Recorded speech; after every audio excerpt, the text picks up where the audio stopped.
Back inside the Georgia Dome, ready for Duke and Carolina. Let's take a look at the Haviland starting lineups. Let's go cross court to Larry Dunlap. Good afternoon, ladies and gentlemen, and welcome to Atlanta and the Georgia Dome for the 2001 Atlantic Coast Conference Men's Basketball Championship. Today's championship game features the Blue Devils of Duke University versus the University of North Carolina Tar Heels. And now for today's starting lineups. For the Blue Devils of Duke, at forward, a 6'8" senior from Birmingham, Michigan, number 31, Shane Battier. At forward, a 6'8" sophomore from Lake Oswego, Oregon, number 34, Mike Dunleavy. The Blue Devils center, a 6'11" sophomore from Tampa, Florida, number 20, Casey Sanders. At guard, a 6'1" freshman from Slidell, Louisiana, number 21, Chris Duhan. At guard, a 6'2" sophomore from Plainfield, New Jersey, number 22, Jason Williams. The head coach for Duke is Mike Krzyzewski, who's in his 21st year with the Blue Devils. Now for the Tar Heels of North Carolina.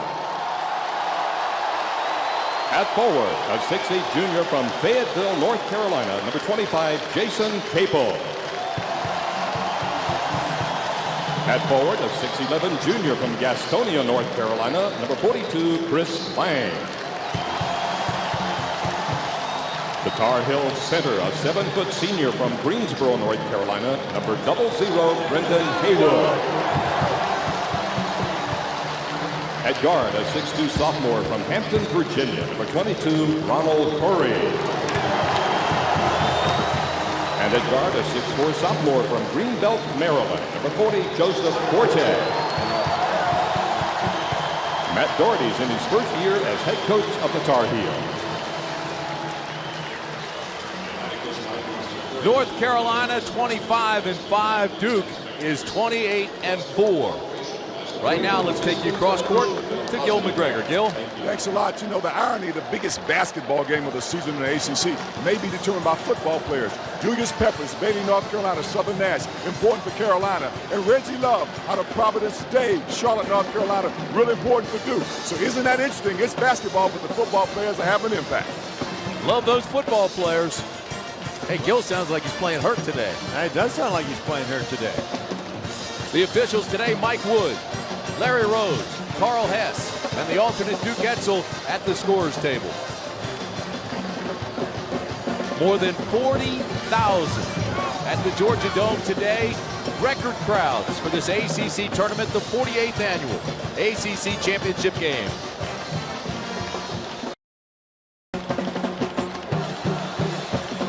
You see the tournament history. North Carolina leads 6 games to 3 in the title games.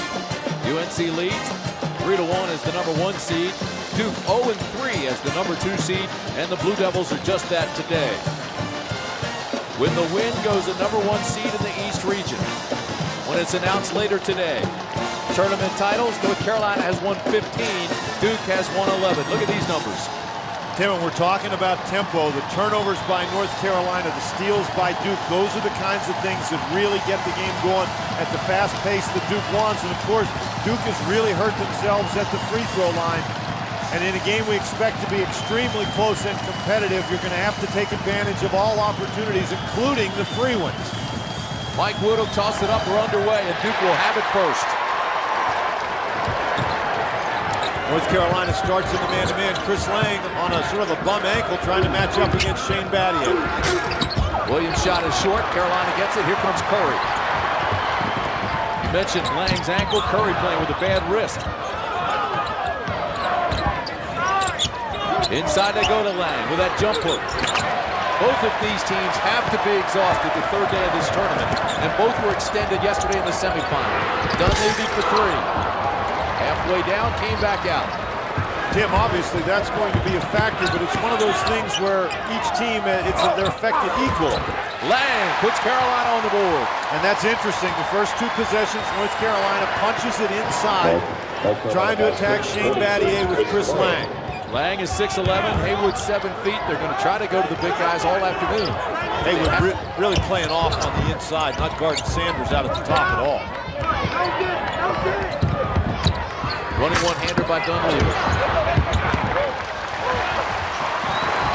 And Duke, it's been their habit in both of the games they've played in this tournament. They've started a little bit slower in offense.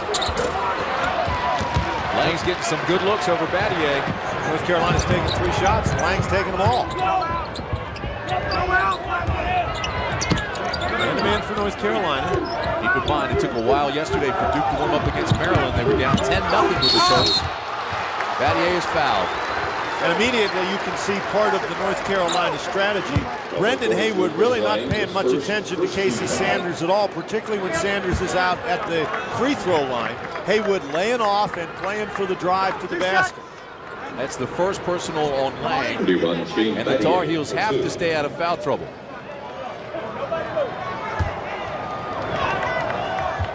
These are the numbers for the tournament. That's his tournament average. He's 79% free throw shooter for the year.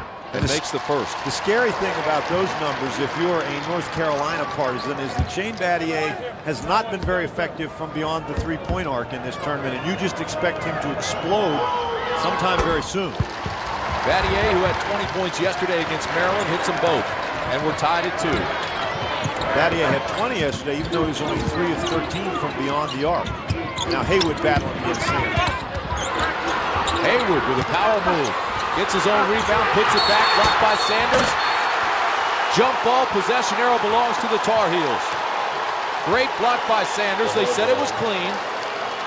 And Mike Krzyzewski is talking about the shot clock. Here the ball goes off. Haywood gets it now. He's got great help, does Sanders down inside. Dunleavy is right there. Battier is right there. But Sanders, a very effective block. And Sanders had 4 fouls yesterday, but that's okay. Mike Krzyzewski just needs him in there playing hard and fighting every step of the way. Haywood shots were the first from anybody besides Lang. Well, Haywood tied up, absolutely. Here's Lang again, and he banks it in. Well, see, Lang didn't want him to get in the habit of somebody else shooting the ball, so they get it inside to him, and he scores effectively again on the inside. As you mentioned, Lang hurt that right ankle yesterday, but he's running well now. Carolina by 2. And Battier's fouled by Lang. That's his second. And that's a very difficult defensive matchup for Chris Lang, because Shane Battier has the capability of taking him outside and driving the ball to the basket. Now here's Lang, just gets a step out toward half court. Battier sees it, goes to the baseline, and is fouled by Chris Lang. Lang simply not quick enough to stay with Battier out on the perimeter. Matt Doherty's not going to wait long. He's got Max Owens ready to come in to replace him. Well, Owens will come in, and what that will mean is that'll move Jason Capel to the power forward spot. So it'll be Jason Capel matched up against Battier on the defensive end. Max Owens has really been aggressive in this tournament. 10 points both games, double figures. He plays well in Atlanta. Had 17 against Georgia Tech here in January. He's from Macon, Georgia. It's like a home game for him. Duke has been very erratic with their free throw shooting. Showed you that graphic about what they did in 2 games against North Carolina during the regular season. And there's Owens getting the tip, and that allows Haywood. Haywood fouled. But look at that lineup that Duke has in the game right at the moment. Battier by far the tallest player. And Haywood really does a nice job hustling after this. Max Owens, nobody blocks out Owens. You're talking about Haywood, the big guy, but nobody gets Owens, and that allows Haywood to get the ball against Reggie Love. Love battling to keep him away. Foul was on Duhan, his first, as you look at the numbers for Brendan Haywood in this tournament. Duke yesterday was out-rebounded by Maryland, 51-30. The Terrapins simply dominated the boards. Haywood misses that by, except Duke was able, of those 30 rebounds that they got, 15 were offensive rebounds, and that really created some more possessions for them. Haywood, a 51% free throw shooter, comes up empty. It's still 4-2. Williams shot is short. Carolina fans up on their feet, wanted a call, was none. This will be. Thus far, Ronald Curry's done a real nice job staying close to Jason Williams out on the perimeter, making that perimeter jump shot a tough one. Nate James will bring it in. Talking about those rebounding numbers there, you see what they are today. And as long as the Duke center, whether it be Love or Sanders or Christensen, whoever's in there, as long as they don't make themselves a threat offensively, Brendan Haywood is going to be able to play off, sort of play in the middle. It's going to make it difficult for Duke to drive the ball to the basket. Here's Battier, has to pull up with Haywood there. And that's exactly what we're talking about. Penetration by Williams, no foul call. Here's Love, takes it back up. Love again, has it blocked by Haywood. Battier for three, yes! You don't have to be tall to be an offensive rebounder. You just have to be aggressive enough to go get the ball, and Reggie Love got two of them. Haywood made it look easy. Now, sometimes you have to be tall if you're going to defend a 7-foot guy. Nice inside play by North Carolina. Two teams beat the Blue Devils this year from outside and with quickness. That was Virginia and Clemson. But Maryland and Stanford went big inside to beat Duke. Battier with a turnaround. 31, Shane Battier.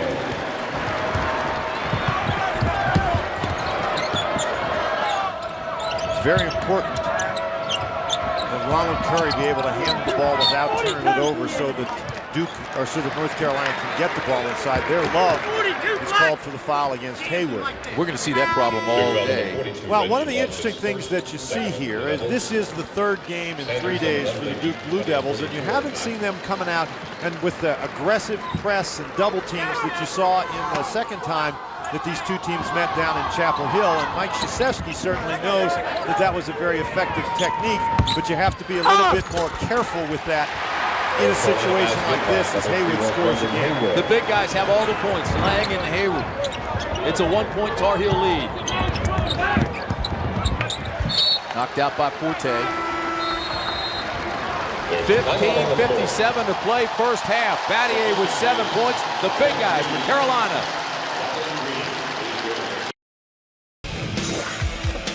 We talked before the ball game about Shane Battier and all the things that he's expected to provide for the Duke Blue Devils. Well, he hadn't really been hot from three-point range in the tournament, but he drills that one there with Brendan Haywood flying right at him. And here against Jason Capel, the fadeaway jump shot.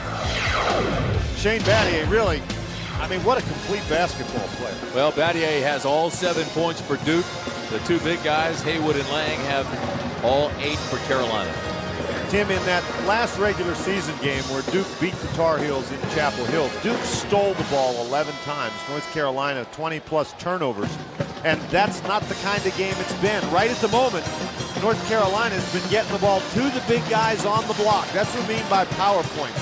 You know, points in the paint, sometimes you can get those in the layup off of a fast break, but we're talking about points where you get the ball down to the big guys and they power it inside. And North Carolina's really been able to create that kind of a tempo early.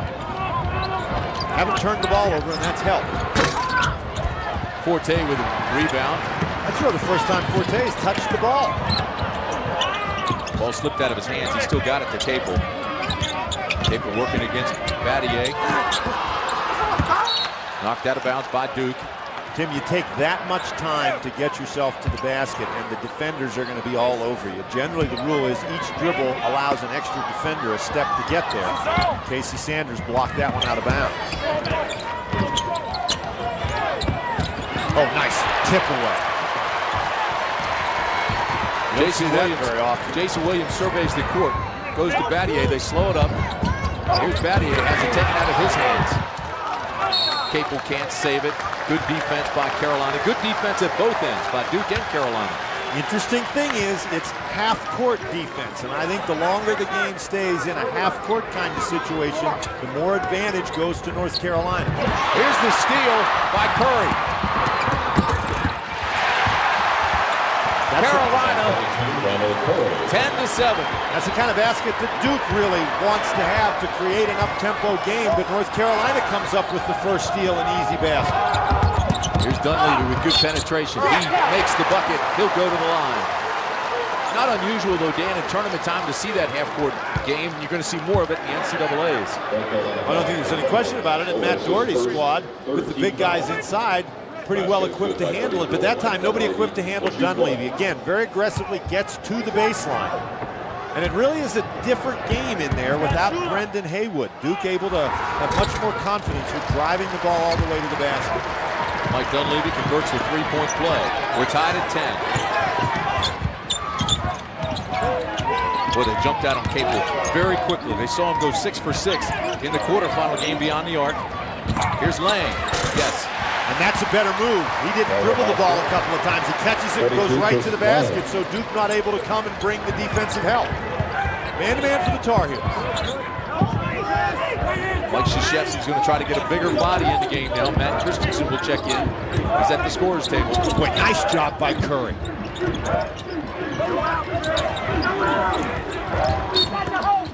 Nice entry pass into James. The foul's on Forte. That's pretty effective use that time of Casey Sanders by the Blue Devils. He's not really been involved in the offense, but when he comes out high to set a screen, Lang has to come out with him, and that opens the middle for that attempted pass on the inside. Sanders goes out. Jason Williams will get his first breather. Duhan comes in, and Christensen comes in, who's a bigger body. Well, you notice as Jason Williams goes out, that also allows Van Doren to give Ronald Curry his first rest. Morrison comes in the game for Curry. Here's Dunleavy. Gets his own rebound, kicks it out to Battier. This is beyond the arc. Forte with the rebound. Oh, nice pass to Owens.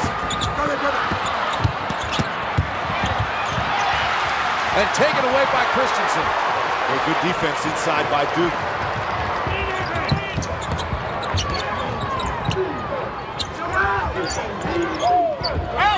Christensen, this is the layup.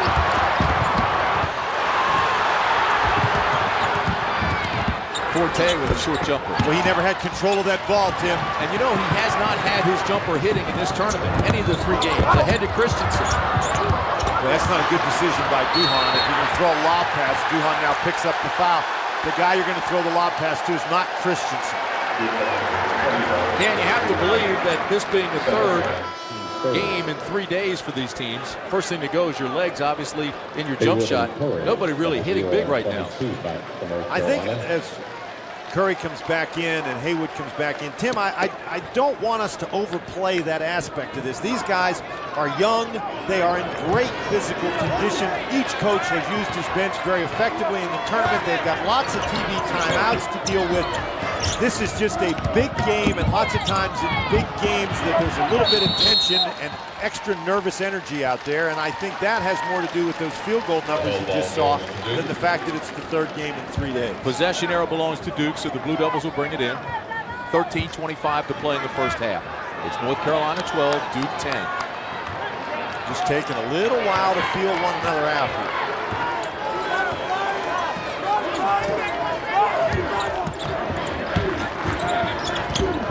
Dunleavy with a turnaround.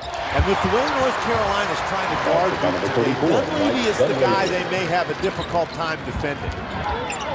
Really doing a nice job against Jason Williams, who of course is out of the game now. We've got our 3rd tie of the ball game. We're at 12. Morrison with good penetration, but Battier sends it back to him. Here comes Dunleavy. Kicks it out to James. James has yet to take a shot. There's good transition defense by North Carolina. Duhan loses the handle, gets it back. The give and go, but when he went, he found Brendan Haywood standing right there, and he decides to back it out. Boy, has Duhan developed. Mr. Basketball in the state of Louisiana. Here's Dunleavy's jumper. Boy, he's hot. And he's the guy who presents them the biggest matchup problem. They can match up against Shane Battier. They can match up against Jason Williams, but they're having a hard time figuring out what to do with Michael Dunleavy, who now has 7 points. He's hit 3 jumpers, and he's 1 for 1 at the line. And Curry goes out of the game. So Duke takes a 2-point lead. It looks like Curry has something wrong with his knee.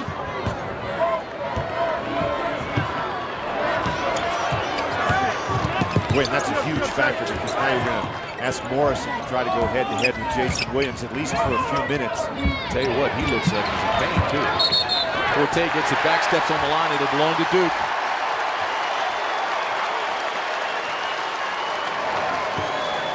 Tim, that's what you're talking about. They're working on Curry right at the moment, just trying to figure out what's wrong. I heard him say maybe twisted it. Yeah. This is for 2. Now, do you think that's a coincidence that Jason Williams gets his first good look at the basket with Curry on the bench? Forte kicks it out. Owens. Oh, my! Capel with the putback. Williams has his shot blocked. There's a foul. And that foul is going to be against Morrison. Matt Doherty not happy with that call, but I'll tell you what, when Jason Williams drives to the basket, you have to be confident enough to rely on Brendan Haywood to block the ball and not commit the foul down low. Now here's an example of just not blocking out. Jason Capel just follows the ball, nobody gets him, and he dunks it home, and the North Carolina bench, they got some good hops down there on the end. Well, Williams almost threw up an air ball, just barely got to the rim. He's a 66% free throw shooter.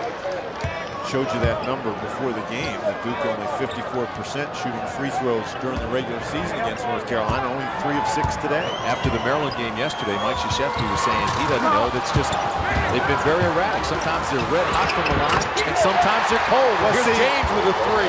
15 feet is just too close, and you can throw it back out and take the 3. Duke with his largest lead, making a run. Here comes Williams, taken away by Capel. Taken back by Williams. Christensen and the foul. Now I'm telling you what, Morrison. There's some battling going on right here. Jason Capel, or Jason Williams, you don't often see him make a poor decision in transition, but Capel really outfoxed him. Capel gets his hand on the basketball. Battier tips it. Williams gets it back. There's Capel again. Almost gets the block shot. The tip doesn't go, but Christensen keeps fighting. And Christensen, I thought he had about as good a 3 minutes as you can have in a key game. Came in yesterday, scored 3 points. Although it's an adventure from the free throw line for Christensen. But that's where he got his points yesterday. 43% free throw shooter. He looked like he was just ice on that line yesterday. Ronald Curry comes back into the game for Morrison, so the knee must be okay. Matt Christensen, 6'10", 250-pound junior. Served a 2-year mission in Germany. Dad played at BYU. And Haywood with the rebound. Well, Duke has hurt themselves from the free throw line.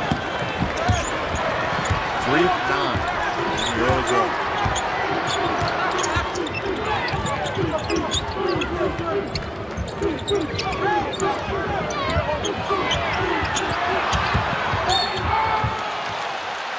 Now Christensen picks up that foul. Christensen's probably the one guy that Duke has who's the most capable of pushing Haywood away from the basket.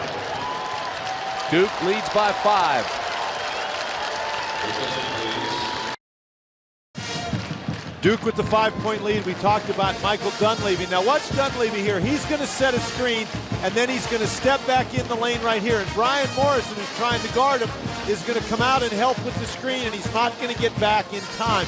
Lots of times the guy who's going to be open is the screener. Dunleavy sets the screen, steps back in. Morrison tries to help out against Battier, is not back in time to help out against Dunleavy. And keep in mind, Dunleavy at about 6'8" has a 5-6-inch height advantage on Morrison. That's a very difficult matchup for North Carolina. Dunleavy with 7 points right now. Battier scored the first 7 points of the game for Duke. Dunleavy has really come to life. On the other side, Carolina, Lang has 6 and Haywood has 4. Forte has yet to score. The interesting thing about this game to me is that it has been, with the exception of one Carolina steal in the basket and one Duke steal where Carolina actually prevented them from getting the basket, it has been almost totally a half-court game, and that's the kind of game where you think there's no way Duke can compete in that game, and yet they're winning the game. There's more to these Duke Blue Devils than you think. 11 minutes to play in the first half. All right, and here Reggie Love back in the game. Mike Krzyzewski keeps rotating that 3-headed monster at center. Forte's on the board now with 3. You're going to have to find him. He'll go through stretches where he may not touch the ball much and not score much, but once he gets going, he is awfully difficult to defend. Duke by 2. James. Well, he threw that up there because he sees Brendan Haywood. Oh, great get back by James, who was trailing Forte all the way down, and they got in a passing lane. Check in with the Budweiser scoreboard to see what's happening today. You see Kentucky leading Ole Miss 14-12 early, and then later today, the number 16 and number 20 teams. And of course, the Big Ten out in Chicago. Now, who in the world would have thought that that Big Ten championship game would be between Indiana and Iowa? Isn't that the truth? Nice job by Love to keep Haywood out of the lane and force that jump hook. Penetration by Williams. Has it blocked by Haywood. He gets it back. That's not going to be available. You're not going to be able to take the ball all the way against Brendan Haywood. Foul on Forte. And that's the second foul. Part of the problem that you have. Here's Jason Williams. Now look, there's Brendan Haywood just standing in the middle waiting for him. Once you draw Brendan Haywood, you've got to put yourself in a position where you can stop and pass the ball to an open man. That's the mistake that Virginia made against Georgia Tech in the quarterfinal game. They just kept taking the ball all the way to Alvin Jones, and you're not going to be successful. Battier with that great rotation. Makes the first. The senior co-captain has 124 wins in his career at Duke. Incredible. Keep in mind, he hadn't won all them by himself. He's been on some pretty good teams. But to be a part of that has to be the most incredible experience. That's a guy that interned on Wall Street. Forte with the penetration, slapped away by Williams. Ball's still loose and it belongs to Duke. 7 turnovers for North Carolina. That was part of the problem for North Carolina in the last game. Now, Joseph Forte, if you're going to drive on the Duke Blue Devils, they may not have the big shot blocker, but they've got a lot of guys coming after the ball. You just have to be stronger with the ball than that. Jason Williams knocks it away.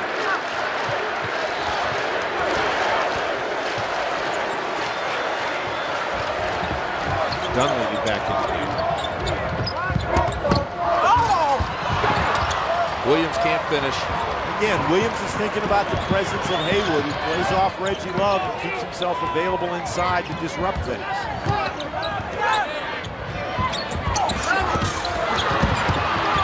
Boy, Haywood was right there. The ball went through his hands. Here comes Williams.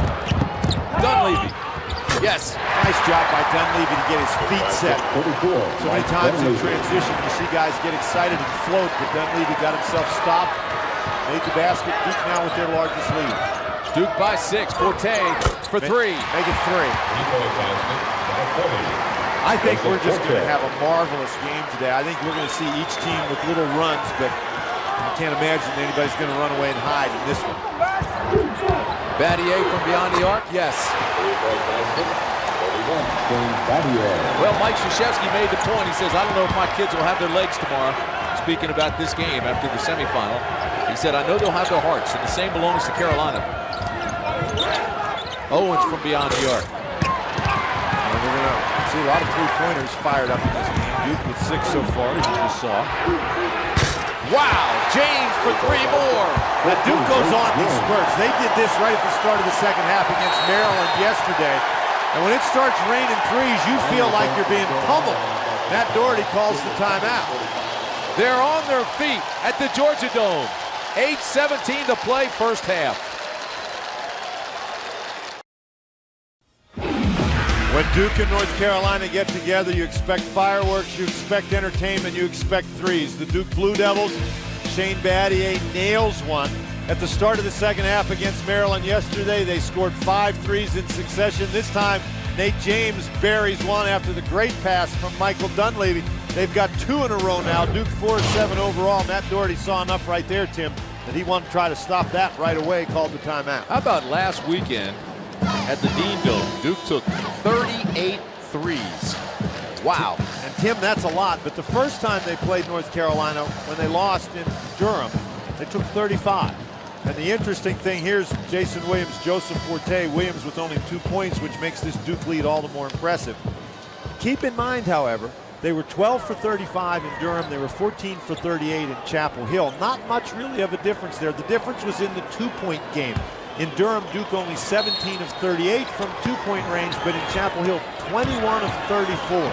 So it really wasn't to play outside the arc, it was to play inside. And now here's the trap. And here's the steal by Williams. Ronald Curry did not handle that trap very well in Chapel Hill. You haven't seen that at all from Duke. An excellent move coming out of the timeout, hitting him with that trap. Duke by 11. Lang. He's fouled. You cannot pick up your dribble against the trap. We've seen Duke trap twice now. The first time Curry picked up his dribble, tried to make the cross-court pass. It was intercepted, and Duke got a basket. That time, Duke tried the trap. Ronald Curry dribbled right around, and as a result, gets an easy opportunity for Chris Lang. So Lang goes to the line. Makes the first.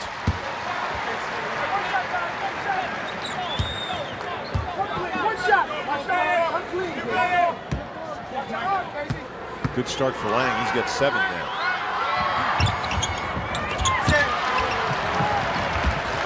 This is the second, though.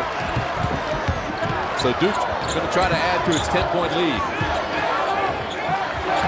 Last 3 possessions, the way Duke wants to play. 3-pointers and easy baskets after a turnover. Here's Peppers working against Battier. Boy, that's a nice job by Peppers to cut Battier off on the baseline, force that jump shot. He won't be afraid to body him up. Here's Peppers. Has it partially blocked. Williams comes down with it. Nice play by Sanders. Look at Williams survey the court and pull up for the 3.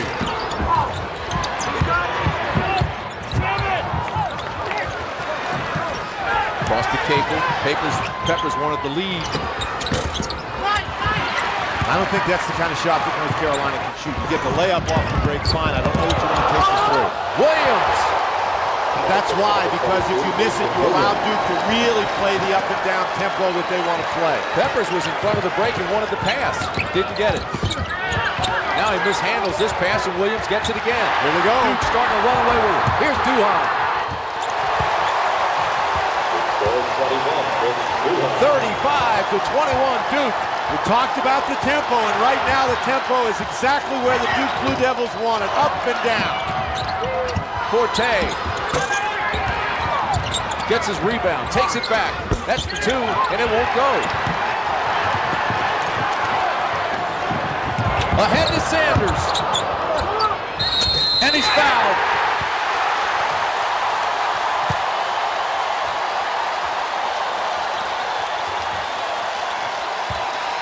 What an explosion by the Duke Blue Devils.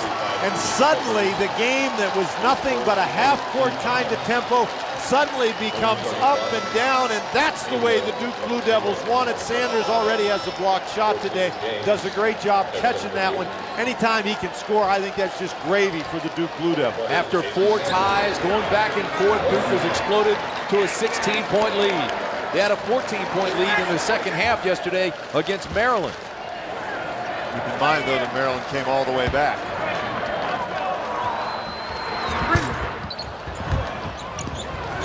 Plenty of time remaining in the game. North Carolina does not need to fall into the trap of playing the quick up-tempo style. They need to go to their strengths, but right now they're not having any luck at all. 10 turnovers has really set the table for Duke. 6:09 to play in the first half. It's 37-21 Duke, and I mean the Blue Devils have just exploded. Haywood got them off to a quick start, but now it's all Duke.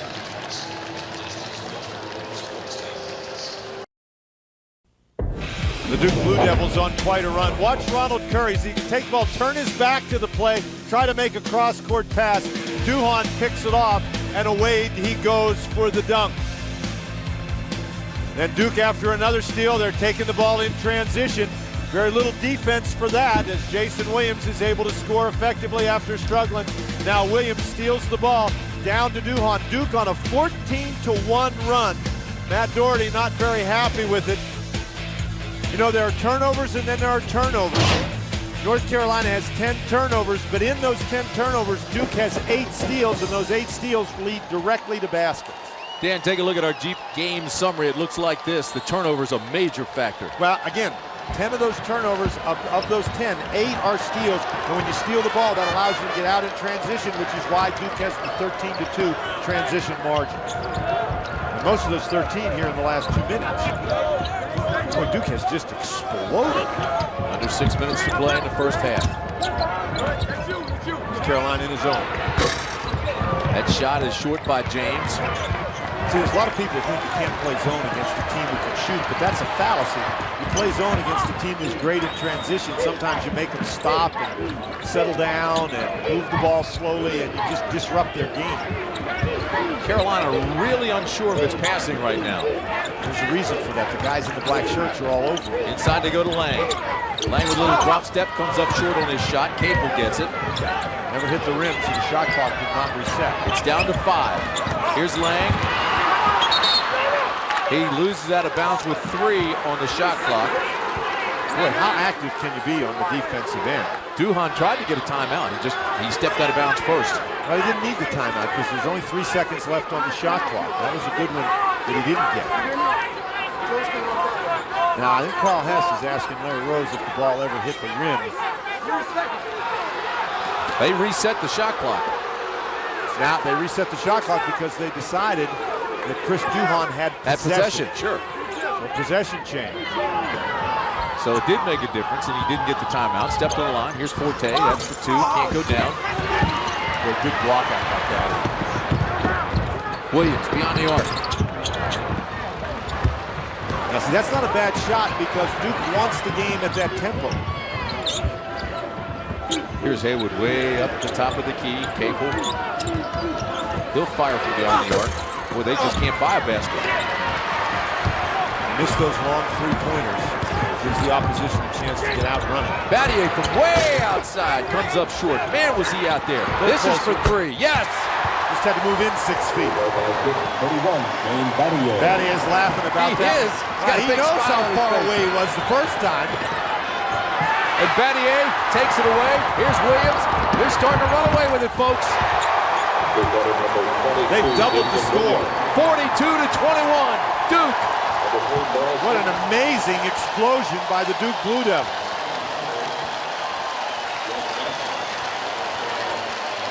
Wow. Well, so much for Duke not having their legs. I think this crowd is shocked. Well, I know I'm shocked.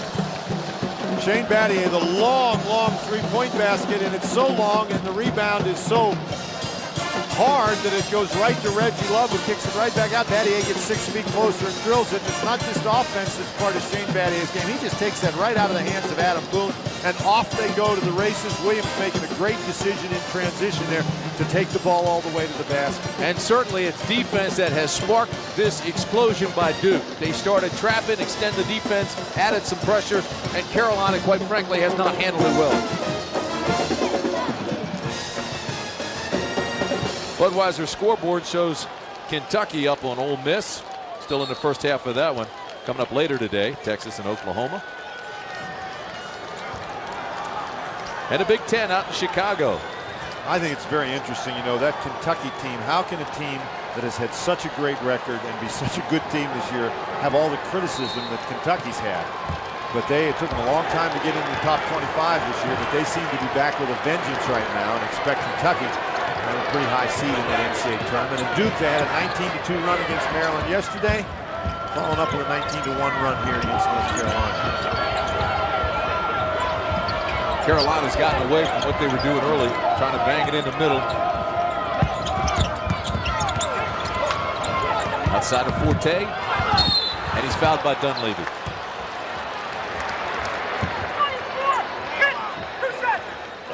Tim, Carolina may have gotten away from what they were doing early, but I think an awful lot of the credit for that has to go to the Duke defense. Duke has really done a nice job being aggressive on the basketball. We saw this from Duke in the semifinal game against Maryland yesterday. In that game, the Duke defense forced 20 turnovers. And another problem, Forte now starting to put some points up on the board, 7 points. Mike Woods and Krzyzewski have really been going after each other a little bit here, having a conversation during this. You'd never know. Mike Krzyzewski was up by 20. Under 4 minutes to play in the first half.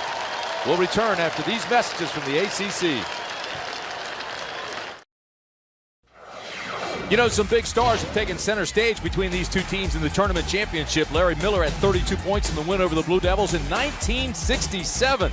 2 years later, the Tar Heels won their third straight title behind Charlie Scott's 40 points. And was he ever sweet? 1988, Danny Ferry was the main man for the Devils' win. The following year, it was the Heels' J.R. Reed's turn to shine as Carolina won that one by 3. Now the two teams met again 2 years later. Rick Fox was named MVP of the tournament. 1 year later, the trophy returned to Durham because of the play of Christian Laettner, who also had a strong NCAA tournament. 1998, Antoine Jameson led the Heels to victory as Bill Guthridge won a title in his first year as coach, the 15th overall at the school. Then in 99, sophomore Elton Brand scored 24 points. The Blue Devils won their 10th title. Folks, there is some history to this rivalry between Duke and Carolina. One of the things that you noticed right at the end of that little archive piece was the fact that Brendan Haywood was in that 99 title game, and it's hard to believe with the success that this North Carolina team has had that this guy is the only guy for the Tar Heels on this current team who's ever played in an ACC championship game. And Haywood, we thought that he had to be a big guy, and thus far only 4 points on 2 of 6 shooting. He's got 6 rebounds, but the rebounds don't count on that scoreboard. Carolina needs to make some stops and get a little run before half. They're now in a zone. They've got to find some way to slow down this Duke machine right at the moment. James will fire from beyond the arc. There's a stop. Now Carolina's got to score some points. Forte, tough shot. Now that's really a force right there. Again, you've got plenty of time left in the game. You don't need to take a shot like that, sort of 1-on-5 in transition. You can get better shots, and you can also attack the Duke Blue Devils. Try to see if you can get Shane Battier isolated on the inside. Maybe get him in foul trouble. Williams will fire from way outside. And now the zone has resulted in 2 consecutive perimeter shots for Duke that haven't gone down. So North Carolina creating a situation where they might be able to get back in, and there, Forte, a nice on-balance shot. So Mike Krzyzewski recognizes the change. He's going to make an adjustment with 2:55 to play in the half. 42-25 Duke. Hey fans, score more miles with the Dividend Miles Visa card issued by Bank of America. It's your ticket to fly on U.S. Airways to ACC campuses and other destinations around the world. Apply today. Visit bankofamerica.com/US Airways.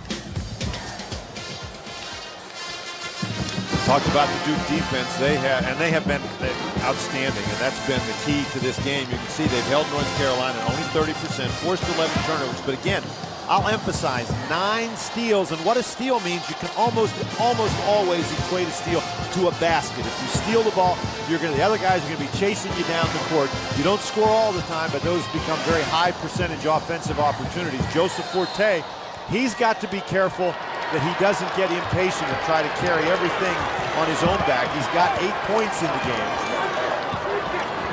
and 8 rebounds. Duke has come up empty the last 2 trips. Here's Williams with the penetration. And he gets the shooter's roll. And that's a good play by Williams. That zone kept him out on the perimeter twice, but that time he penetrated, pulled up for the short shot, and there Williams is going to pick up the foul. Jason Williams immediately says, he hooked me. Boy, these two teams are battling. Now, see, it's really, we've got a problem here if you're Matt Doherty, and that is you find your team way down in the game. They were down by more than 20. It's 19 now. What you have to do is try to keep your kids focused and make them understand there are plenty of minutes left in this game. You do not need to change your style. All you've got to do is play better defense and be tougher on the offensive end. Brian Morrison makes them both. He matched his season high with 5 assists yesterday. 2 big free throws here. That's not to say that getting yourself in a 21-point hole is something you ever want to do, but if you're going to do it, you may as well do it with lots of time left to go. Zone defense. Williams will try to penetrate it if he can. Here he is. Pulls up for the 2.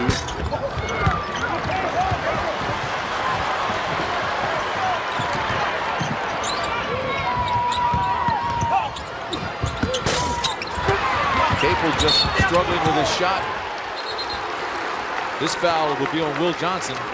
Part of the problem is North Carolina really is shooting the ball, even in the half-court situation, maybe just a little too quickly. You'd like to move the ball from side to side because that forces the defense to move. If you just make one pass and shoot, the defense hasn't moved around. They're still in good rebounding position. Budweiser scoreboard. Here's an update on that SEC game. Texas, Oklahoma coming up later, as will Iowa and Indiana. Big day in college basketball. The selection show coming up later today. ACC expecting to get 6 teams in. Well, now, I'll tell you what, one of the things we were talking about for North Carolina is the potential for a #1 seed. I think if they are destroyed in this game, if they get blown out in the game, they may lose that #1 seed. Without a doubt, I agree with you 100%. But the winner of this game most assuredly will have the #1 in the East. Morrison beyond the arc. That's a big bucket. It's a nice job. Draw the defense to kick it out. Cuts that lead to 15. Well, they've taken about 3 minutes and they've chopped 6 points off the lead. If you chop 6 points off the lead every 3 minutes, you're going to win the game. Since you're only down 15 now and they got more, 18 minutes left to go. Battier to Williams beyond the arc. That'll stop any run by anybody. Williams' first three-pointer of the game. He's now 1 for 5. He's got 13 points. He's already taken 17 shots in the game. To Haywood, turnaround jump hook. Nobody underneath. Duke starting to dominate the boards. That's exactly what I was talking about, Tim. He shot a little bit too quickly. Moved the ball from side to side, in and out. Forced those defenders to move out of their initial starting defensive position. Under a minute to play in the half. Williams again. Now That's Duke a does great play by Williams. Pitching it out. Carolina right now looks like they've got cement shoes on. They can't move very quickly.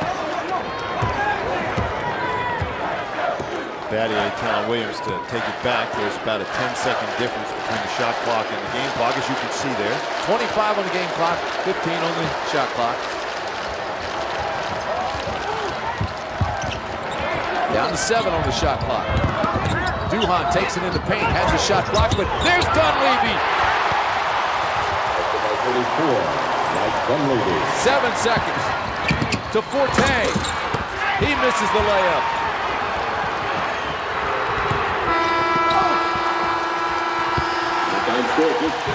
Duke by 20.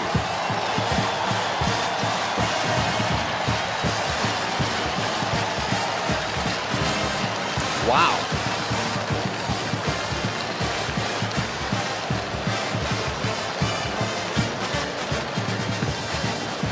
Duke 50, North Carolina 30. The interesting thing about this, watch North Carolina, all the white shirts move away from the basketball, the black shirts move to the rim, and therefore Dunleavy is able to get the ball and tip it in. Matt Doherty has to make some adjustments. 20 minutes left in the championship game of the ACC.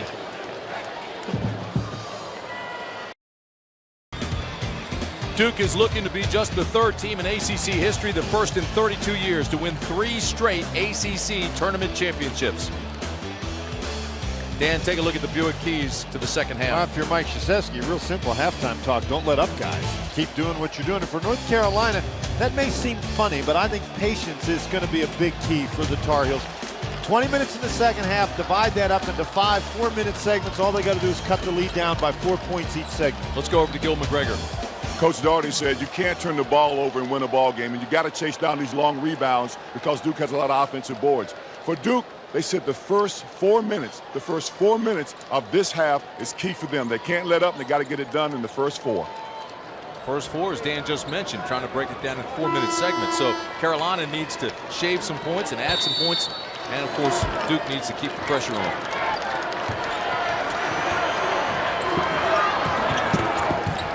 Down by 20. Here comes Carolina. North Carolina back with the lineup that started the game, and they go immediately inside to Haywood. Now, doesn't get anything there, but I think that that's a good place for them to go. Williams had a foot on the line. That was for 2 if it would go. Those are the long rebounds Mike Krzyzewski's talking about. North Carolina just not doing a very good job on the offensive boards, or the defensive boards. That's now 13 offensive rebounds for Duke, and Dunleavy now has 14 points. Duke looking for a good, hard first 4 minutes of this half, and they started off with a 2 for Dunleavy. Here's Forte. They've been all over Forte, and the foul is on Jason Williams. They banged heads. Both are shaken up. Well, now, of course, when you bang heads like that, you certainly don't want the foul to be called on you, so you try to look more injured than the other guy, and Joseph Forte won the injured-looking contest right there. 2 fouls on Jason Williams. Now, Jason Williams, one of the most interesting stats in the first half. Jason Williams was 6 for 18 shooting the ball. I don't I've never done a game where I saw a guy shoot the ball 18 times in one half. The record for an ACC tournament, by the way, for shot attempts in a game is 44. That was by Buzzy Wilkinson of Virginia way back in 1954.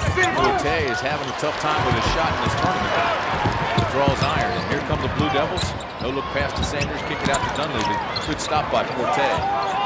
Now, North Carolina cannot hang their heads with the ball not going in the basket. They've got to figure out a way to scratch and claw and get some offensive rebounds. Now they go back to that zone. Here's Battier. He'll take it to the hoop with the left hand. He's fouled. So Battier will go to the line to try to convert the 3. Now this is a big-time shot by Shane Battier. He's taking the ball right at Brendan Haywood. Pass the ball in the middle, no help, he just spins quickly. He holds that ball out almost at a 90-degree angle, using his body to protect it from Haywood. Haywood trying to reach in, commits the foul. That is an unbelievable shot by Battier. He's got 17. Make it 18. 55-30 in the championship game of the Atlantic Coast Conference. Wow. Lang. Haywood's fouled by Duhan. Now, Tim, I'll say it again, and I don't want to belabor the point here, but one of the things that you have to do if you're North Carolina, you don't necessarily want to take the first shot that's there.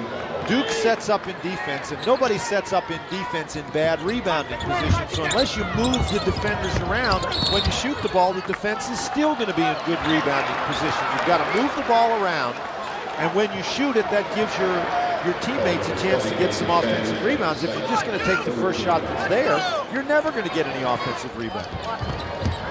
Yesterday's 2 semifinal games came right down to the wire. Both spectacular games, and here in the championship game, Duke is running away with it. And I'll tell you what, everybody talking about North Carolina and Duke both gaining #1 seeds in the NCAA tournament as we look at the turnover numbers. But I'll tell you what, North Carolina, if they get blown out of this game, they could very well lose that #1 seed.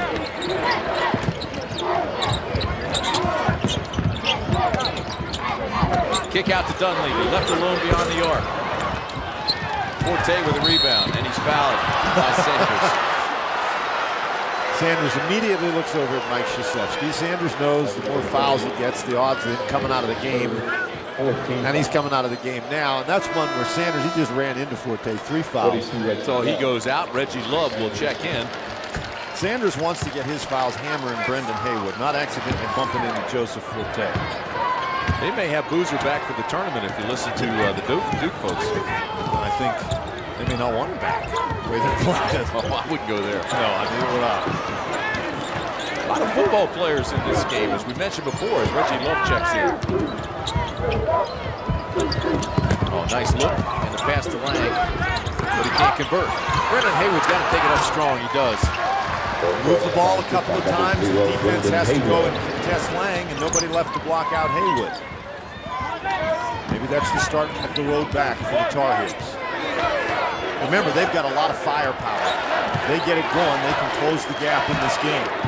Duke opened up that 14-point lead yesterday against Maryland. Maryland did close it in the second half, but this lead here has been extended by Duke.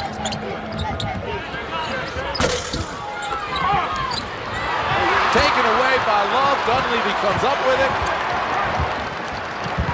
Nothing going right for Carolina. North Carolina just has not been very tough with the basketball. They've turned it over a couple of times against the traps in situations where Duke just wrestled it away. Boy, you don't expect Brendan Haywood to lose the ball like that. Carolina gets it back. Quick hands by Capel. Here's Forte to Curry for the 2. It always helps when you can score when the defense isn't really back and set.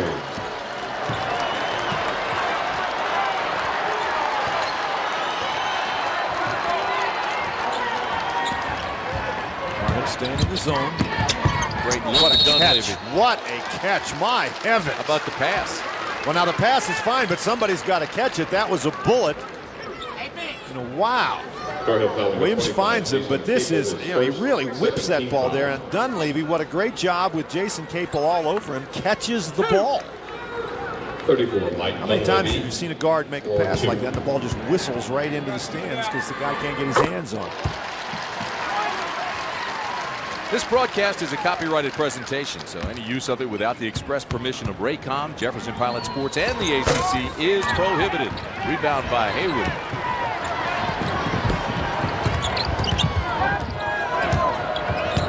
Haywood takes a long time getting down the floor. Here's Lang underneath. Well, he may have hurt his ankle again. The ankle just gave way. That's the other ankle. That's the good one. He got pushed. And there's a foul on the inside.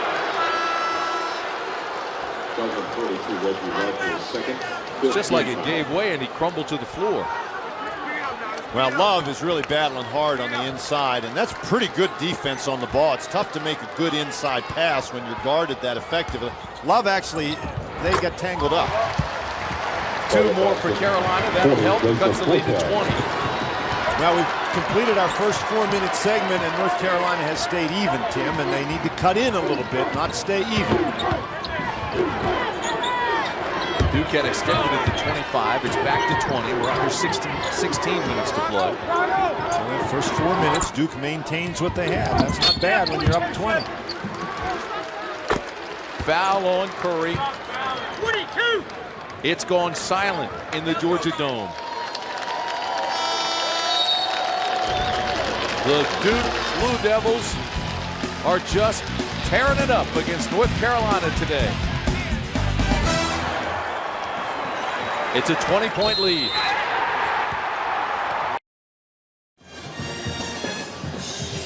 Well, Duke has won 11 ACC tournament championships, including the past 2, and they're trying to make it 3 in a row here today.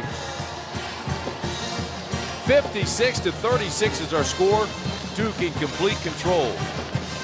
And the Blue Devils looking for a number of records, Tim. They have won 8 consecutive ACC tournament games. They're looking to tie the 67 through 69 North Carolina Tar Heels and the Wolfpack from early in the days of the ACC with 9 conference tournament wins.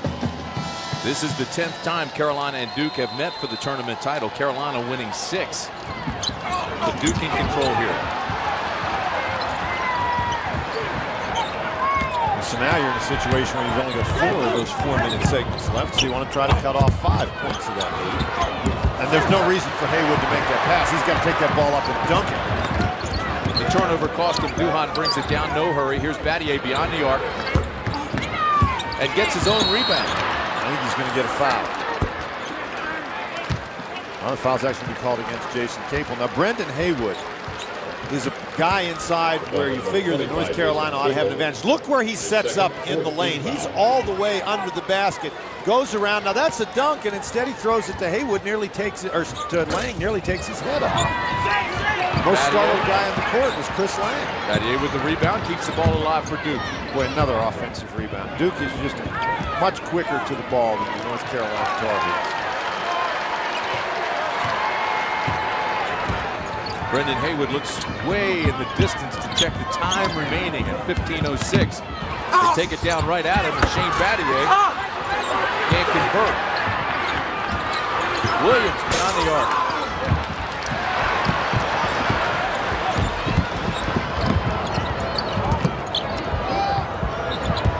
Forte gets it back, and the offensive foul on Brendan Haywood.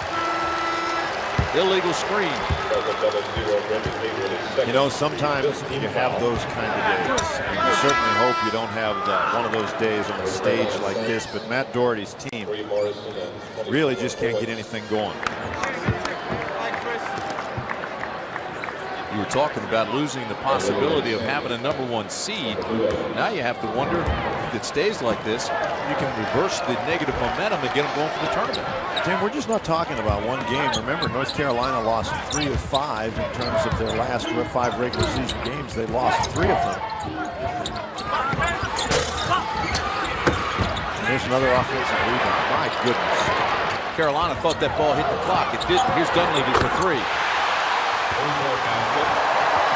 Carolina has lost the last 3 Sundays. Here we are again on Sunday. Inside to Haywood, and he does dunk down. Not try to pass it to anybody that time.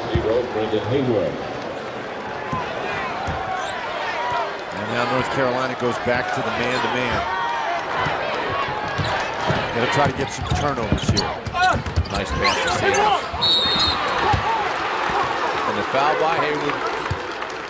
You know, you say a 21-point lead with 13:56 to go. It's not insurmountable, but the way Carolina's playing, it just looks so tired. Well, they do not look like they have much energy out there. Jason Williams with that bounce pass through the legs. That's, boy, that's really.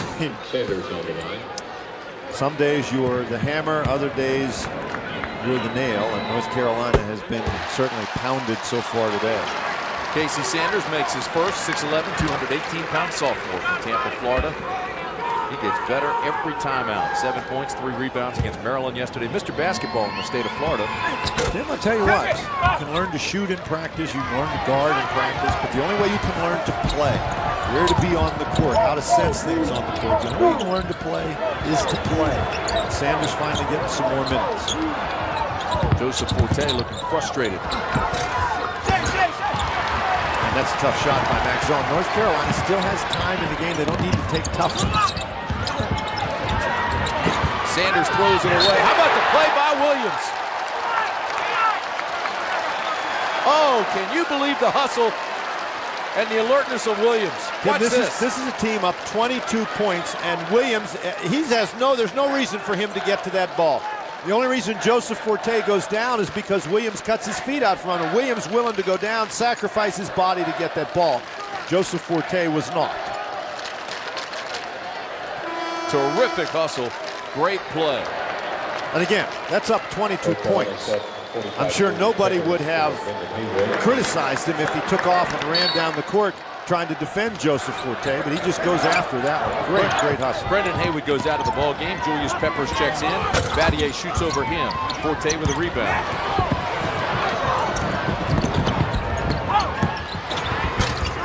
Just cannot buy a basket.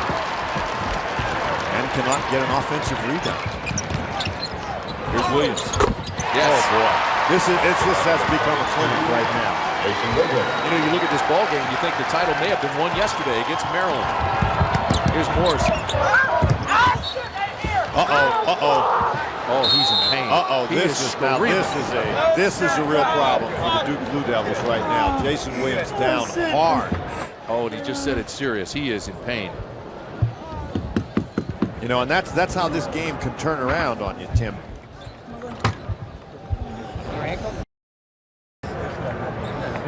Everybody in the Georgia Dome watching intently. They've settled him down. Hey, just take it easy. It's going to be fine. You've gone through this before. You can make it and do this thing again, okay? Take it easy. All right. Got yourself together? Okay, I don't want you to look, and then you drop it. Don't show me. Okay, all right? I got you. I want you. How about this? They settle him down, both the doctor and Mike Krzyzewski.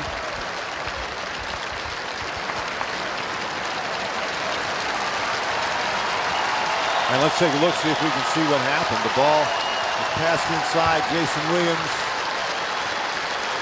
Maybe just tripped, maybe stepped on Max Owen's foot. It's hard to tell right there. Mike continues to talk with him, give him encouragement.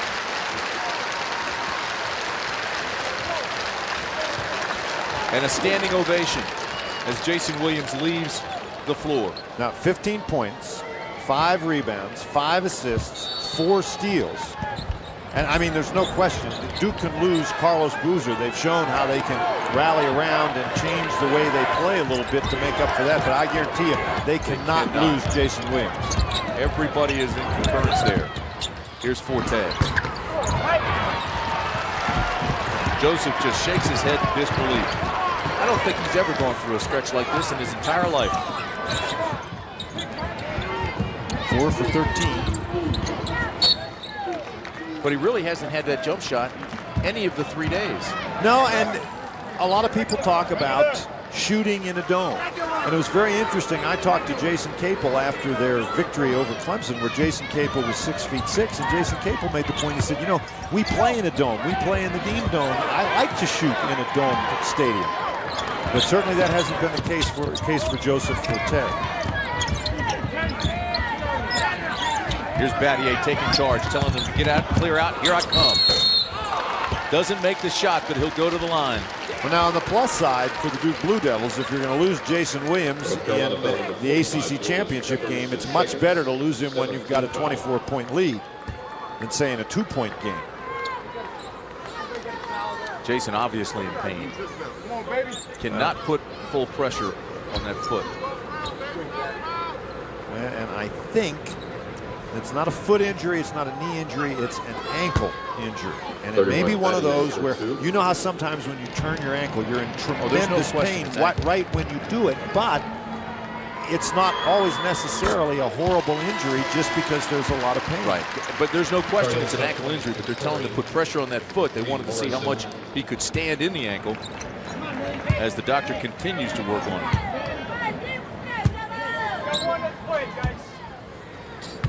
That could be a huge loss for Duke as they enter this tournament. Battier makes it a 64-38 game. So right now with 12-10 left in the game, you have to say there's very little doubt how this will turn out. Capel's shot is blocked. Now that's actually Dave Engelhardt, the head trainer for Duke, over there working on Jason Williams.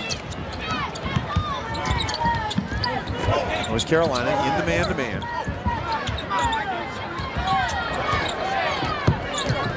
Duhon pulls it out. And Duke throws it away. But great hustle by Battier to try to keep it alive. There's a timeout on the floor. Blue Devils giving it all. They're in complete control. But what's with Jason Williams? He's hurt. Duke leading big, 64-38, 11:41 to play in the ball game. The ACC Championship. And coming out of the right-hand corner of your screen, Jason Williams going for the steal, just turns that ankle over. Tell he's in pain. Oh, did he let out a huge scream? Well, now I'll tell you what, Jason Williams knows how important his presence putting for his shoe back on. He's got some sort of a brace over there that he's got on now. I just don't know what those trainers have in their bags over there. Magic. Here's a whistle away from the ball. And it's going to be called on James. That's his first. And you know, the life has sort of gone out of this building. It's totally quiet in here, and it wasn't that way just because Duke had the big lead. The Duke people were making a lot of noise, enjoying themselves, and now there's just an air of concern covering this entire building. I don't know that I've ever seen anything like that. Here's Curry's shot, won't go, and the follow by Capel is good. Well, now their thoughts have fast forwarded to the NCAA tournament because they feel this one's in the bag with 11-17 left and leading by 24. But you're right, all concern now is with Jason Williams. Jason Williams walking off right at the moment.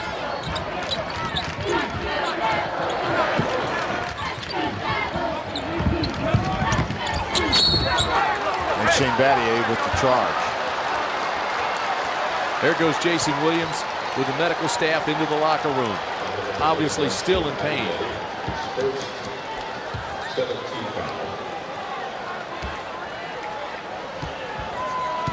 Folks, we will get you an update on the injury as soon as we can. Duke back in the man-to-man.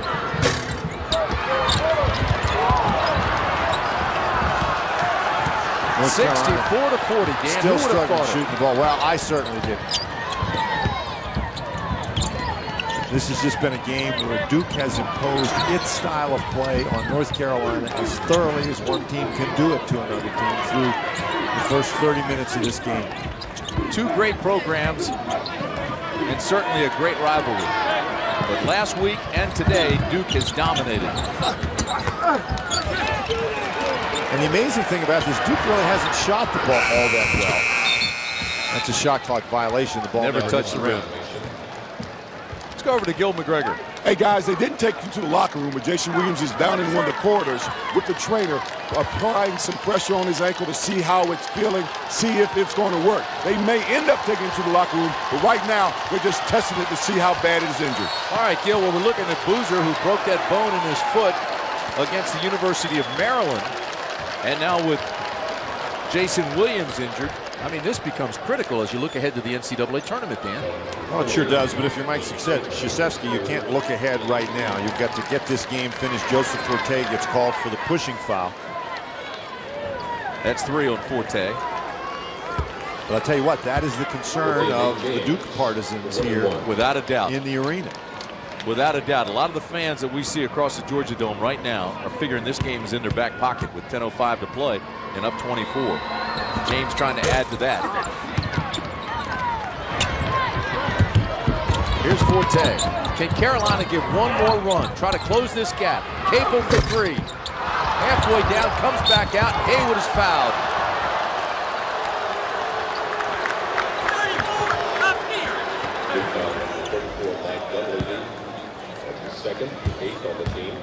Budweiser scoreboard. Let's get an update on Bud Light scoreboard. We'll get an update on some of the scores. Kentucky up by 20 over Ole Miss. You have the lower seeded team running away in that one too, and those games about to get started. Haywood makes the first. Jason Williams now has made his way back to the bench. But concerned medical staff not getting far from his side. Haywood trying to get into double figures, can't do it. Well, one of the things you have to do if you're the guys out there playing for the Duke Blue Devils is you can't allow the situation with Jason Williams to distract you at all.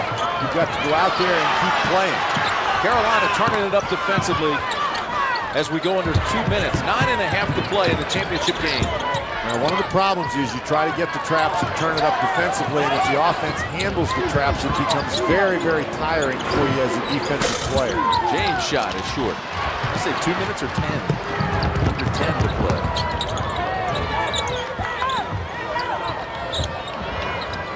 Haywood wants the ball. Here's Curry for 3. Oh boy, Haywood and Battier getting wrapped up with one another. Sort of looked like a WWF move there. James all alone beyond the arc, but now they want to melt the clock. Well, you want to run some time off the clock, but you don't want to lose that aggressiveness that got you to your current 23-point lead.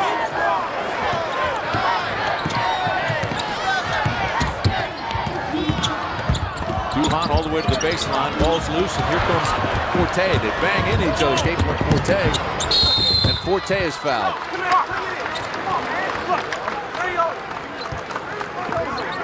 Shane Battier is being asked to do an awful lot again defensively, and he's in the middle of the screen with Brendan Haywood.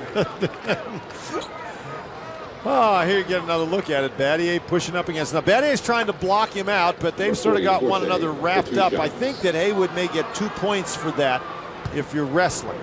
However, you don't get anything for that if you're playing basketball. Battier does what he needs to do, and that is he keeps Haywood away from the rebound. Part of that is frustration as Forte hits the first free throw. 8:35 to play. Let's go over to Gil again. Hey, guys, the trainer just went over to the head coaches, gave his estimation of the situation. Now he's over getting ice in the bag, so I think we're going to see ice on the ankle. I don't know if we're going to see Mr. Williams anymore today. 8:35 to play, 64-42 Duke. Well, you know, with the kind of season Jason Williams has had, it's like he's had a big advantage over the other players, so maybe it would even things up if he had to play with a bag of ice on his ankle. You're looking for trouble today. 21-point lead by Duke.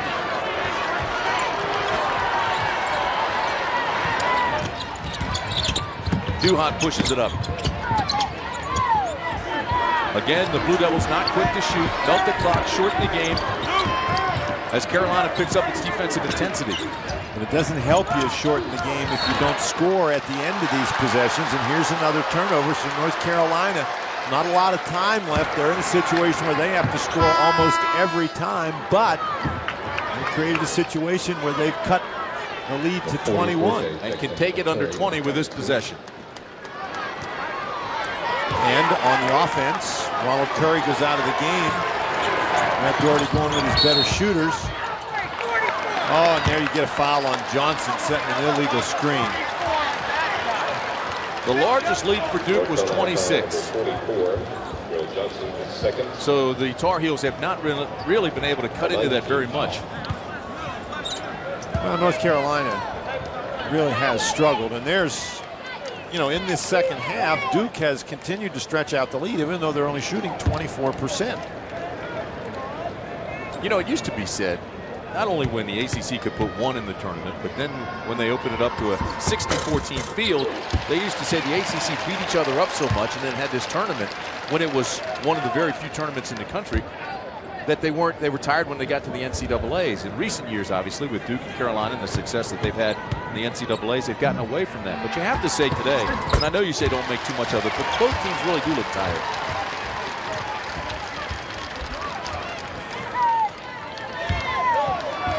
Duke, how about that explosion game they had in the first half? That kind of ability. And I mean, they've shown that all year. The ability to get spurts is really the characteristic of not only a good team, but a great team. That you can hang with them for a little while. There's a traveling violation, and all of a sudden they explode. And you go through saying to yourself, wow, if we could have just avoided that 19-1 run, we'd have been okay. But they get that run, it seems, all the time. The Blue Devil fans are starting to celebrate with 7:54 remaining.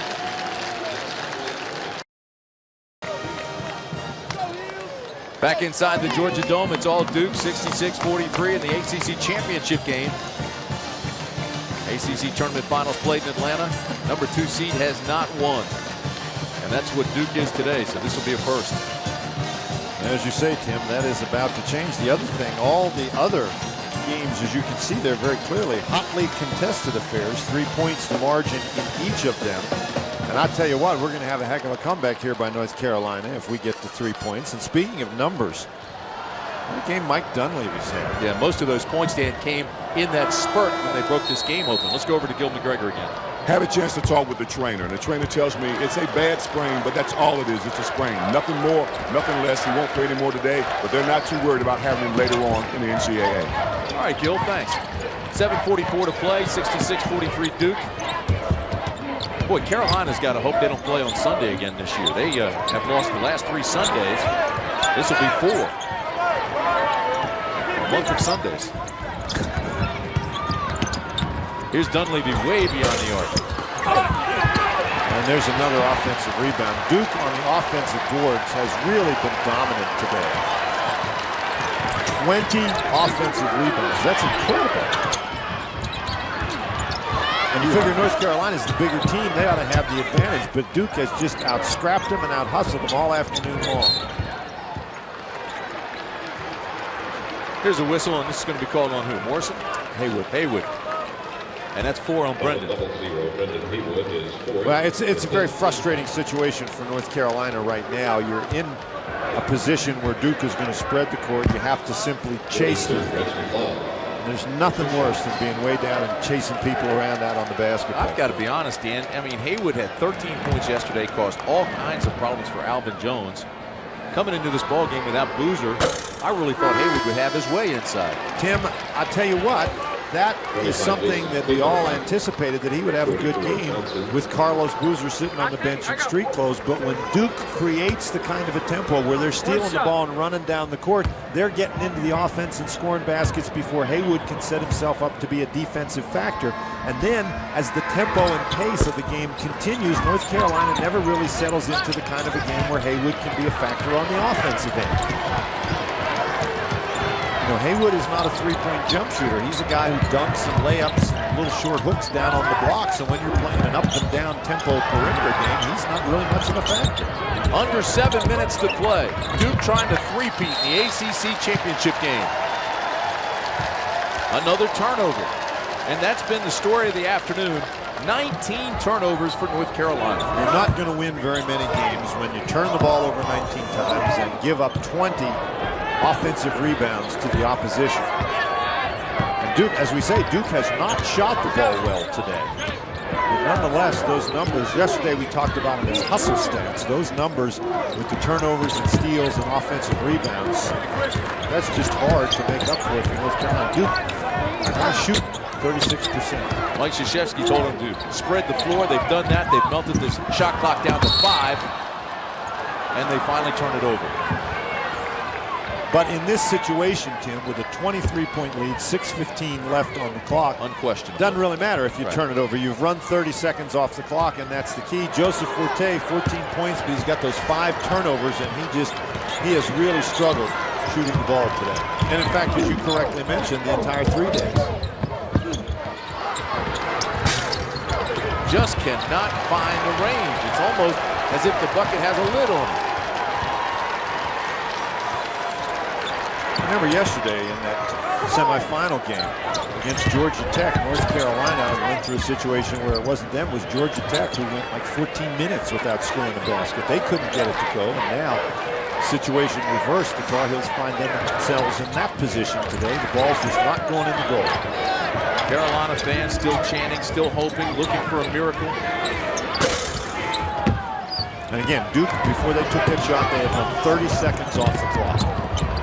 Morrison. And that's a great play because North Carolina still can't make a basket. So every time Duke holds it for 30 seconds, that puts them that much closer to the ultimate goal, which is to raise that tournament. Countless times Carolina is one and done. Well, we talked about coming into the second half when North Carolina was in a position where they could be patient and work the ball inside. Well, that's gone now. North Carolina's got to shoot the ball the first chance they get. Dunleavy adds to the lead. And when you're doing that, when you're shooting the ball immediately, you're just not going to be in a position for many offensive rebounds. 25-point lead for Duke in the ACC Championship game. Morrison for 2. Can't get it to go down. Ahead they go to Dunleavy for the easy snowbird.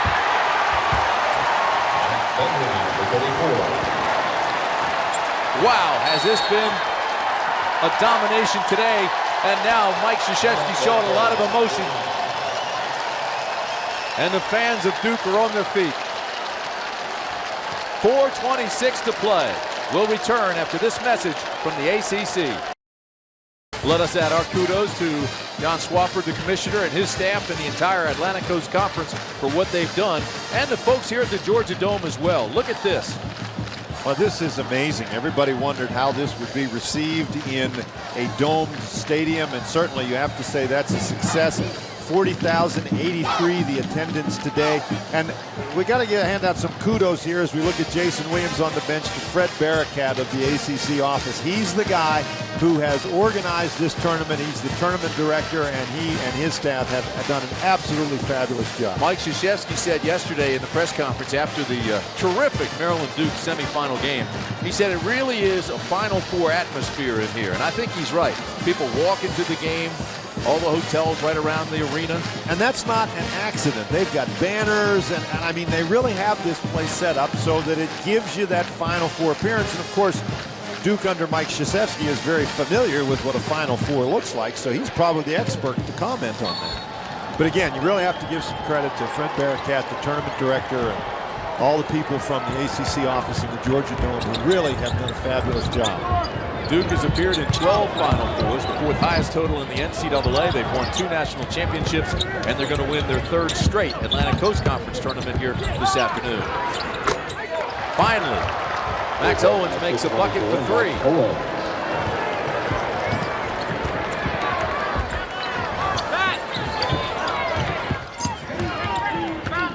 Again, Duhan will bring it out. He's fouled right away. I think they actually fouled Reggie Love, and that's who they were trying to foul.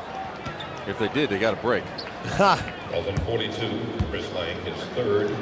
And it is Love who will go to the line. Love has only taken 12 free throws all year. He's 8 for 12. He's missed 2 today.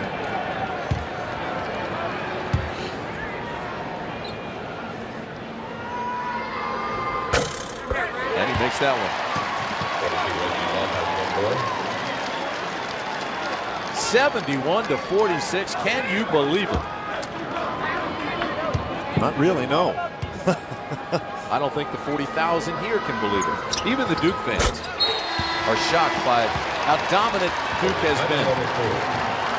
Ladies and gentlemen, Under 4 minutes to play in the 48th annual ACC Championship game. Get out the banners. Here comes Duke.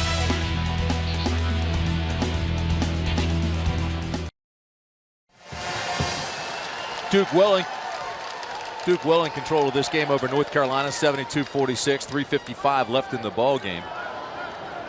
Tim, of course, everybody at this time of the year concerned about NCAA bids. A lot of folks going to be grouped around their television sets at 6 o'clock tonight to watch the NCAA tournament brackets revealed. The ACC really thinks that they got a great shot at getting 6 teams in the NCAA tournament. We may have heard John Swofford. We were able to talk to him before the game, say that he would be very surprised and very disappointed if the ACC didn't receive 6 bids after having received only 3 in each of the last 2 years.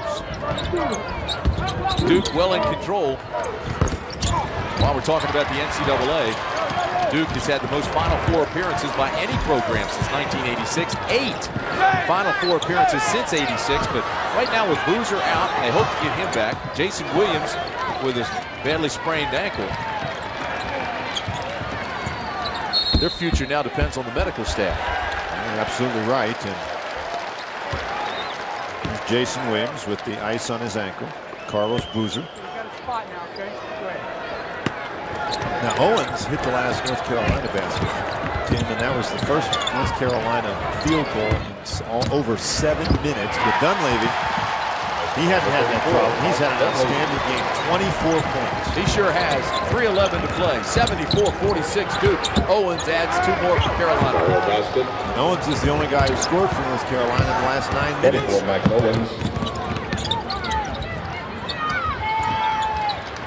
Again, they'll spread the floor and melt the clock. The further you spread the floor in this situation, the more difficult it is for the team to come and get effective traps. Foul called on Lang. Number 42, Chris Lang, that's his 4th. Brendan Haywood on the bench. Chris Lang started the game very well today. I think Carolina players have to be as surprised as anyone. They really didn't expect this today. And the problem, if you're Matt Doherty, the players are going to start to question themselves. This is the kind of a game that can affect your team's confidence, and Matt Doherty needs to have a confident team headed into the NCAA tournament. As we mentioned, they lost that game at Clemson to end the 18-game winning streak, and that started a stretch where they lost 3 of 5 games coming down the stretch. And then while they won the 2 games here, and looked pretty impressive doing it. They played really well against Clemson, and they withstood a Georgia Tech rally. Nate James goes out of the ball game. What a performance he had yesterday. He was the hero, had the winning tip at the buzzer to beat Maryland. He goes out today with 10 points, double figures. Nate James had been in a little bit of a slump. Mike Krzyzewski reminded him of that. Did not start him yesterday against Maryland, so it's great to see Nate playing well. You know, you were talking about Carolina's losses, and they have lost the last 3 Sundays, but it's the way they lost. Now, the game against Clemson was close, but you never thought they would lose to the bottom team in the league. Then they were blown out pretty much by Virginia and blown out by Duke and blown out here again today. So you have to say the way they're losing has to concern Matt Doherty. Joseph Forte has struggled a little bit with his offense. He's not scoring with the high percentage and the consistency that he was earlier, and they've had a tough time getting other people to step up. Reggie Love goes out of the ball game. He too had a terrific tournament. Gave Mike Krzyzewski some quality minutes. Now, what a lift Love gave him in the quarterfinal game against North Carolina State. Just an outstanding performance.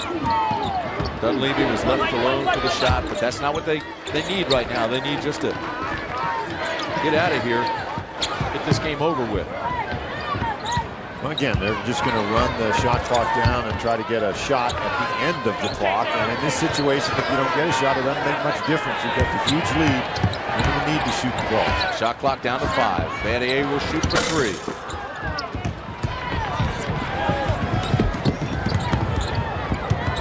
And Duke's still out there playing the tough D, preventing North Carolina from getting any easy opportunities. Forte throws up an air ball, and there's the loudest thing we've heard all day. They start chanting air ball, air ball.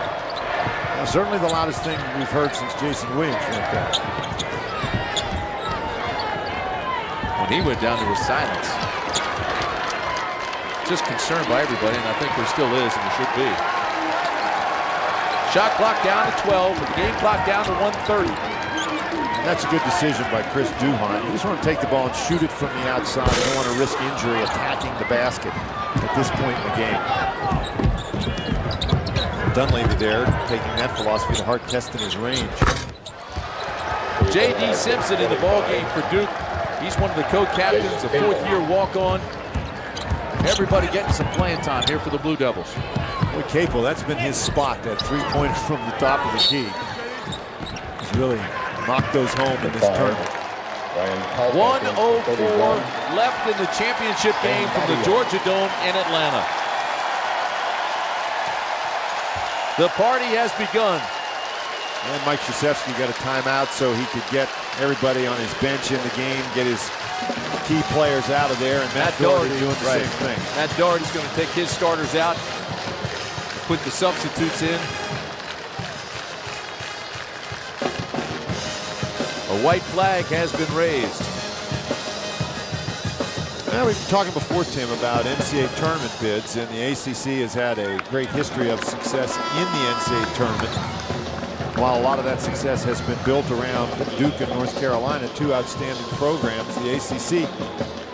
One time, the conference had 7 bids to the tournament. 6, which is what everybody thinks they may get this year, is a very frequent occurrence for the ACC. 8 times since the tournament went to the field of 64. This year, actually 65, although the number of at-large berths has stayed at 34. Last couple of years, only those 2 teams, and people say that down years for the Atlantic Coast Conference.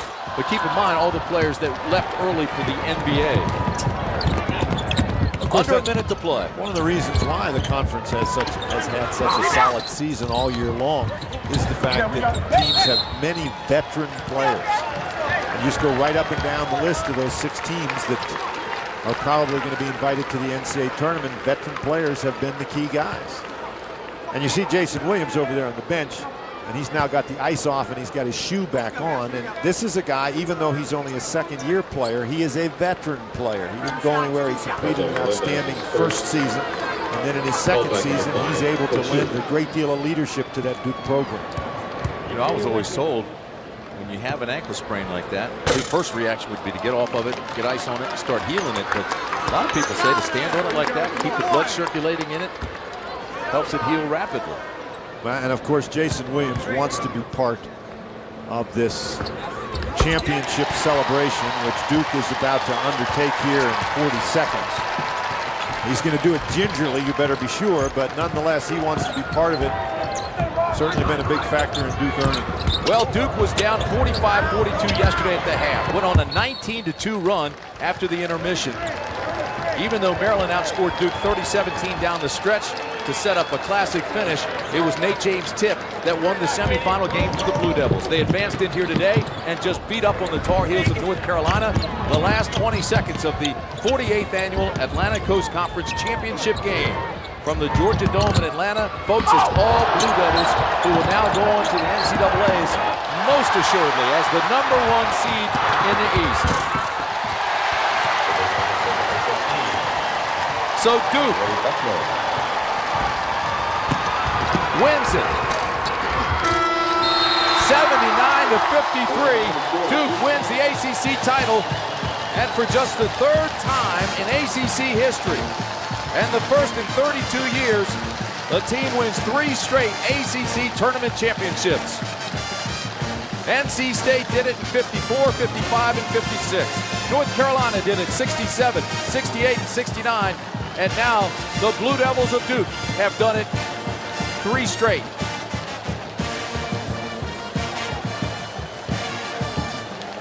The Duke Blue Devils, the 2001 ACC champions. And this is a very impressive margin of victory, the largest margin of victory that Duke has ever achieved in an ACC championship game, and it's actually the 2nd largest margin in the history of the ACC finals. Terrific performance for the Duke Blue Devils over a dejected and extremely fatigued North Carolina Tar Heel team. Battier, 20 points, 13 rebounds. Dunleavy, spectacular game. 24 points, that's his career high. He also had 13 rebounds. And Jason Williams, before the injury, 15 points, 5 rebounds, 5 assists, and 4 steals. Mike Krzyzewski with another championship. 10-time National Coach of the Year, has won it again. Duke 79, North Carolina 53. Back with the celebration.